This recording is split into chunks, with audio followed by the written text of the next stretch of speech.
Hello everyone, ఇవాళ మనం ethics సిరీస్లో some of the concepts of emotional ఇంటెలిజెన్స్ని డిస్కస్ చేద్దాం. మనం లాస్ట్ వీడియోలో కాంపోనెంట్స్ ఆఫ్ ఎమోషనల్ ఇంటెలిజెన్స్ చూసాం. సో అది ఒక టైప్ ఆఫ్ మోడల్. అలాగే ఇంకొక మోడల్ కూడా ఉంది, 6 సెకండ్స్ మోడల్ అని, అది కూడా చూద్దాం. సో బేసిక్గా ఎమోషనల్ ఇంటెలిజెన్స్ గురించి రీసెర్చ్ చేసేటప్పుడు చాలా ఎక్స్పెరిమెంట్స్ చేశారు. సో సైకాలజిస్ట్, సో దాంట్లో ఒక సైకాలజిస్ట్, ఆయన పేరు వాల్టర్ మిషెల్. ఈయన స్టాన్ఫర్డ్ యూనివర్సిటీలో 1972లో ఒక ఎక్స్పెరిమెంట్ చేశారు. దాని పేరే మార్ష్మెల్లో ఎక్స్పెరిమెంట్. మార్ష్మెల్లో అంటే ఒక చాక్లెట్, ఒక స్వీట్లా తీసుకోండి, ఓకే. సో ఆ మార్ష్మెల్లో ఎక్స్పెరిమెంట్ చేసినప్పుడు ఆయన ఎమోషనల్ ఇంటెలిజెన్స్ గురించి కొన్ని ఫైండింగ్స్ చేశారు. అది ఎక్స్పెరిమెంట్ ఏంటి, ఆయన చేసిన ఫైండింగ్స్ ఏంటో ఇవాళ మనం చూద్దాం. సో ఈ ఎక్స్పెరిమెంట్ ఏంటంటే, ఒక 5 to 7 years ఓల్డ్ కిడ్స్ అందరినీ గ్యాదర్ చేశారు. గ్యాదర్ చేసి అందరికీ ఒక్కొక్క మార్ష్మెల్లో ఇచ్చారు, అంటే కైండ్ ఆఫ్ ఒక్కొక్క చాక్లెట్ ఇచ్చారు అనుకోండి.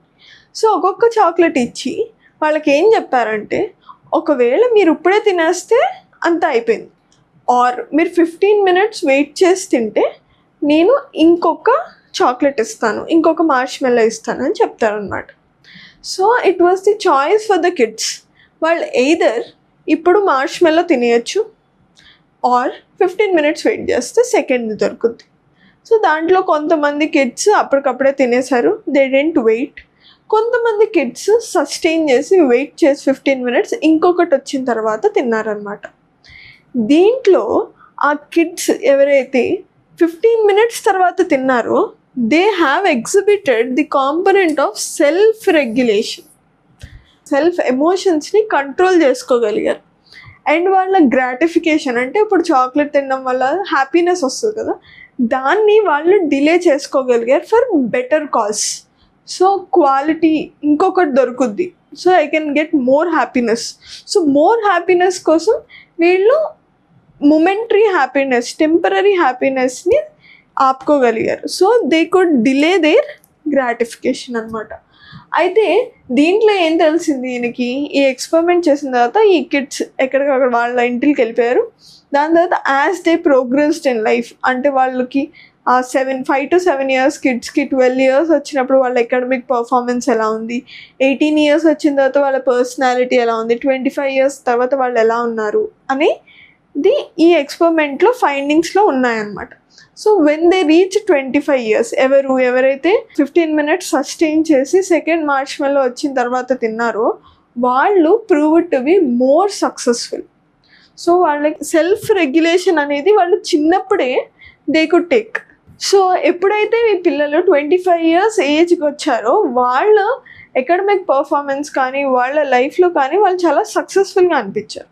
సో కిడ్స్ ఆ ఎక్స్పెరిమెంట్ని గో త్రూ అవుతున్నప్పుడు జరిగింది ఏంటి, first they became self aware. అంటే వాళ్ళు వాళ్ళ ఇంపల్స్ని కంట్రోల్ చేసుకున్నారు. వాళ్ళ చేతిలో మార్ష్మెల్లో పెట్టినప్పుడు వాళ్ళకి తినేయాలనిపిస్తుంది, కానీ ఆ డిజైర్ వస్తుంది వాళ్ళకి అన్నది వాళ్ళు ఫస్ట్ అవేర్ అయ్యారు, వాళ్ళకి తెలిసింది. దాని తర్వాత వాళ్ళు ఏం చేశారు, దాన్ని కంట్రోల్ చేసుకున్నారు. ఎందుకు కంట్రోల్ చేసుకున్నారు, because they were focused on the long term benefit. అంటే 15 minutes అయితే నాకు 2 దొరుకుతాయి, సో లాంగ్ టర్మ్ బెనిఫిట్ మీద వీళ్ళు ఉండే. సో వీళ్ళకి ఏం క్యారెక్టర్ ఉండే, ఫోకస్ బాగా ఎక్కువ ఉండే.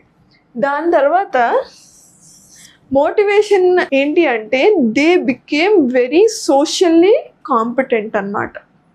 సో దీంట్లో మనకి ఏం తెలుస్తుంది, వీళ్ళు వాళ్ళ ఎమోషన్స్ని కంట్రోల్ చేయగలుగుతున్నారు, ఎమోషనల్ ఇంటెలిజెన్స్ని అప్లై చేస్తున్నారు. సో కిడ్స్ ఎవరైతే ఎమోషనల్ ఇంటెలిజెన్స్ని అప్లై చేస్తున్నారో వాళ్ళ లైఫ్లో సక్సెస్ఫుల్ అవుతున్నారు అని అర్థమైంది. ఎందుకంటే ఆ 25 yearsకి వచ్చిన తర్వాత చూస్తే వాళ్ళ అకాడమిక్ పర్ఫార్మెన్స్ చాలా బాగుంది. And next they scored higher in there test and also had emotional coping skills. అంటే ఎన్వైర్న్మెంట్ అంతా చాలా నెగిటివ్ ఎమోషన్స్ ఉన్నా ఎమోషన్స్కి డ్రైవ్ అయిపోకుండా వాళ్ళు ఆ నెగిటివ్ ఎమోషన్స్లో సస్టైన్ అయ్యి పాజిటివిటీని నెతుక్కునే కెపాసిటీ వాళ్ళకి ఉండే. అండ్ అలాగే సోషల్లీ కాంపిటెంట్. సో బేసిక్గా సోషల్గా కాంపిటెంట్ అయ్యి ఉండాలి అంటే బాగా పేషెన్స్ ఉండాలి. సో ఎదుటోడు చెప్పేది వినాలి, ఎదుటోడి ఎమోషన్స్ని అబ్జర్వ్ చేసుకునే కెపాసిటీ ఉండాలి. సో ఇవన్నీ వీళ్ళు చేయగలిగారు అనమాట. సో నెక్స్ట్ ఏంటి అంటే రెస్ట్లెస్నెస్ అన్నది లేదు ఈ పిల్లల్లో. When they have grown in to adults ఈ రెస్ట్లెస్నెస్ లేదు. They were very patient. దాంతోపాటు ఏంటంటే they have reached greater heights because of this patience. So stress management ఏదైతే ఉందో they know about them self very well. So వాళ్ళు ఆ స్ట్రెస్ని బాగా మేనేజ్ చేయగలిగారు. సో ఇవన్నీ స్ట్రెస్ మేనేజ్మెంట్ కానీ self regulation, self awareness, motivation ఇవన్నీ ఏంటి ఎమోషనల్ ఇంటెలిజెన్స్. సో ఈ ఎమోషనల్ ఇంటెలిజెన్స్ ఈ కిడ్స్లో ఉంది. వాళ్ళు అడల్ట్స్ అయ్యాక కూడా వాళ్ళలో emotional intelligence. So it has been proved that if you have very good emotional intelligence you will be successful in life. అది ఈ ఎక్స్పెరిమెంట్ ప్రూవ్ చేసిందనమాట. So this is one of the experiment. Next ఇంకొక concept of emotional ఇంటెలిజెన్స్కి కొంచెం further version. Emotional ఇంటెలిజెన్స్లో it is mostly you your self with 2-3 people around or certain group around. Social intelligence అంటే it's an bigger environment అనమాట. Social environment పెద్ద environment. ఆ social environment, ఆ more people ఉన్న environment, more perspectives, more opinions ఉన్న ఎన్వైర్న్మెంట్లో how do you navigate, do you have the intelligence to navigate through it. అది social intelligence. The social intelligence is ability to understand and manage social relationships, navigate the social environments, and respond effectively to the interpersonal dynamics. So change అవుతున్న డైనమిక్స్ని దేంట్లో social environment, social ఇన్స్టిట్యూషన్స్లో change అవుతున్న డైనమిక్స్ని ఈజీగా అర్థం చేసుకుని అక్లమటైజ్ అయ్యి సొల్యూషన్స్ ఇవ్వగలవా. So that is what is social intelligence. For suppose you are suspecting there would be communal riots tomorrow. So ఆ సస్పెక్ట్ చేస్తున్నప్పుడు కెన్ యూ గో దేర్, అక్కడికి వెళ్ళి ఆ 2 ఆపోజిట్ గ్రూప్స్ ఎప్పుడైతే ఒకళ్ళనొకళ్ళు ఎదురవుతారో ఆ టైంలో నువ్వు నెగోషియేట్ చేయగలవా? Can you negotiate between these 2 people? Can you control the environment at that time? So ఆ టైంలో నువ్వు ఎన్వైర్న్మెంట్ కంట్రోల్ చేసి నెగోషియేట్ చేయగలిగావంటే నీకు సోషల్ ఇంటెలిజెన్స్ అన్నది ఉన్నట్టు. Social intelligence is a very important topic for civil servant. అయితే నీది ఒక real life example. Duvvuru Subbarao garu, he is an IAS officer from Andhra Pradesh cadre and he has been RBI governor also. ఆయన ఒక ఆటోబయోగ్రఫీ రాశారు, ఆయన సివిల్ సర్వెంట్గా ఉన్న ఫేజ్ అంతా.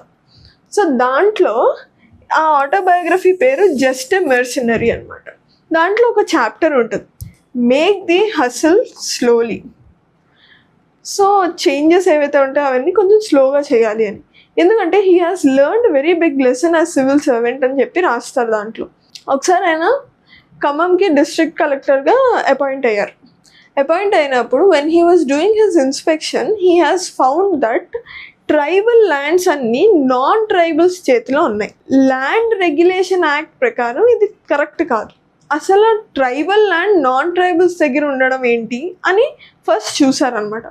చూస్తే ఆయనకి ఏం అర్థమైందంటే ఇక్కడ ట్రైబల్ ఏరియాలో వెల్ఫేర్ స్కీమ్స్ ద్వారా ఇరిగేషన్ సిస్టమ్ బెటర్ అయింది. సో ఆ ఫీల్డ్స్ని కల్టివేట్ చేస్తే ఈల్డ్ బాగా వస్తుంది.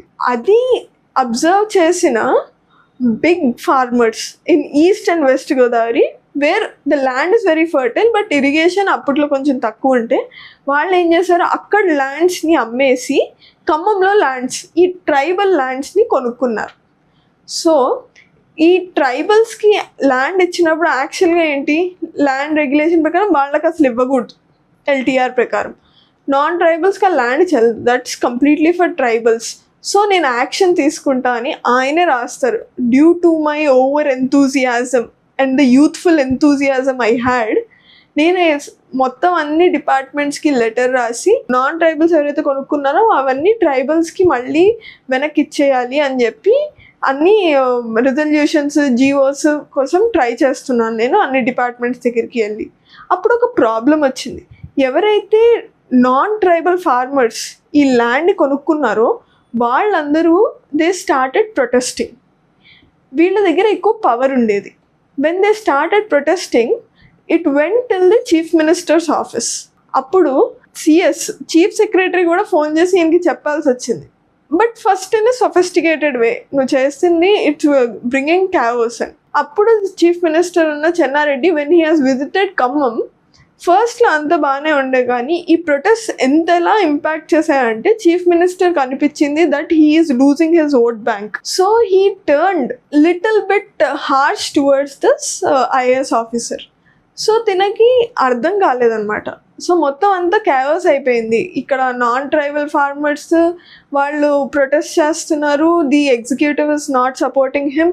ఈ అంతా క్యావస్లో ఏం జరిగిందంటే Duvvuru Subbarao garu, the IAS officer is not efficient అని అందరికీ ఒక ఫీలింగ్ వచ్చింది. ఇన్ని ట్రాన్స్ఫర్ చేయాల్సి వచ్చింది అక్కడి నుంచి. అయితే he writes what were his failures in this thing. ఆ బుక్లో రాస్తారు ఏమేమి తప్పులు జరిగాయి ఆయన వల్ల అని. దాంట్లో ఆయన రాసిన ఫస్ట్ తప్పు ఏంటి అంటే సోషాలజీ ఆఫ్ ది పీపుల్ అర్థం చేసుకోలేదు నేను అని. సో ఆ నాన్ ట్రైబల్ ఫార్మర్స్ ఎవరు ఉన్నారో అందరూ రిచ్ కాదు, కొనుక్కున్న వాళ్ళు అందరూ రిచ్ కాదు, కొంతమంది పూర్ ఉన్నారు. సో ఇప్పుడు నేను ఈ ల్యాండ్స్ తీసేస్తే వాళ్ళ లైవ్లీహుడ్ పోద్ది. సో ఆబ్వియస్లీ వాళ్ళకి చాలా అగ్రెషన్ ఉంటుంది. సో ఈ సోషియాలజీ ఆఫ్ ది డిస్ట్రిక్ట్ని అర్థం చేసుకోకుండా నేను ఆ స్టెప్ తీసుకున్నట్టున్నాను. So that is one of the reasons for the failure అని చెప్తారు. సో ఒకవేళ సోషల్ ఇంటెలిజెన్స్ ఉంటే ఆయన ఫస్ట్ సోషియాలజీని అర్థం చేసుకుని నెక్స్ట్ స్టెప్ తీసుకుంటారు. నెక్స్ట్ ఆయన ఇంకో సెకండ్ అర్థం చేసుకుంది ఏంటంటే అక్కడ ఉన్న నాన్ ట్రైబల్ ఫార్మర్స్కి పెద్ద పెద్ద యూనియన్స్ ఉన్నాయి, సో పవర్ హౌస్ ఉంది. బట్ ఈ ట్రైబల్స్ ఎవరైతే ఉన్నారో వాళ్ళు చాలా భయస్థులు, వాళ్ళు యూనియన్స్ని ఫామ్ చేయలేరు. సో ఆ పవర్ అనేది ఒక సైడ్ కాన్సన్ట్రేట్ అయిపోయి ఉంది. దేన్నైతే నేను చెదరగొట్టాలని ట్రై చేశాను, but they were really strong. So అదొక ప్రాబ్లం. నెక్స్ట్ ఏంటంటే ఈ ల్యాండ్ ట్రాన్స్ఫర్స్ ఏదైతే ఉన్నాయో, నేను లాస్ట్ టైం డిస్ట్రిక్ట్లో చేసింది అంటే Parvathipuram, I think he was in. అప్పుడు చేసింది ఏంటి, ఎప్పుడో కొలోనియల్ టైం నుంచి వాళ్ళు సప్రెస్ అయి ఉన్నారు కాబట్టి వాళ్ళ ల్యాండ్ టైటిల్స్ వాళ్ళకే ఇచ్చేస్తే దే వర్ హ్యాపీ. కానీ ఇక్కడ అది కాదు case. The case was market transactions, pure market open transactions అన్నవి జరిగాయి. అంటే అవి లీగల్గానే జరిగిన ట్రాన్సాక్షన్స్. సో మేబీ ఆ ప్రైస్ తక్కువ ఉండొచ్చు, ల్యాండ్ కాస్ట్ కన్నా తక్కువకి అమ్ముకోవడం అది ఉండొచ్చు, కానీ అవి ప్యూర్గా లీగల్గా మార్కెట్ ట్రాన్సాక్షన్స్. సో నేను దాన్ని ఇచ్చేయాలి అని. So after that he says ఈ మూడు నేను చేసిన తప్పులు. సో ఈ ఖమ్మంలో నేను డిస్ట్రిక్ట్ కలెక్టర్గా ఉన్నప్పుడు నేను నేర్చుకున్నది ఏంటి అంటే social intelligence, that is navigating through the environments first, understanding the environment first, understanding the social relationships between the social institutions and the people. అర్థం చేసుకున్న తర్వాత డెసిషన్స్ తీసుకోవాలి అని చెప్పి నాకు ఈ చాప్టర్ ఆఫ్ లైఫ్ నేర్పించింది అని చెప్పి ఆయన చెప్తారు దాంట్లో. So that is why social intelligence is important. Next emotional ఇంటెలిజెన్స్లో నెక్స్ట్ మోడల్ ఏంటి అంటే 6 seconds మోడల్. ఈ 6 seconds మోడల్ ఏంటి అంటే how will you learn apply your emotional intelligence అనేది చూపిస్తుంది. సో ఫస్ట్ స్టెప్ ఏంటంటే నో యువర్ సెల్ఫ్. నీకు వచ్చే ఎమోషన్స్ ఏంటి, రికగ్నైజ్ ది ప్యాటర్న్స్ అండ్ నీకు వచ్చే ఎమోషన్స్ ఏంటో ఫస్ట్ తెలుసుకో.